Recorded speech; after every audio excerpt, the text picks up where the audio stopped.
Today's video is brought to you by Aporro. Now, Aporro reached out to the kid once again and they were like, yo, we got some couple of crazy pieces we want you to take a look at because we put a lot of intricacy and detail into this shit. Came in the regular Aporro box, nothing crazy, and they're in 2 separate packages, but hefty fucking. It's definitely got some weight on it, I'll give you that much. Yo, look at this joint. Hey, yo.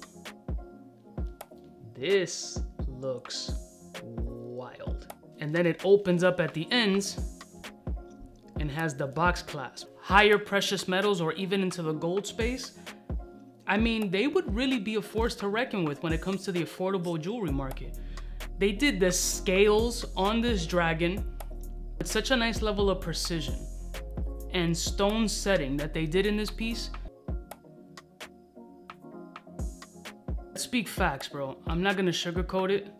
The level of detail is beautiful. It's absolutely beautiful. I can imagine the type of quality that they can put into some real pieces. I mean, it's stellar.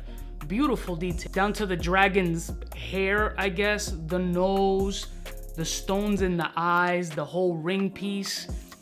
I mean, the scaling. So now they sent me also a gold tone one with the same scaling details, however, no dragons on this joint. They definitely have talent. It goes to show that they put in a lot of effort and time and detail into this piece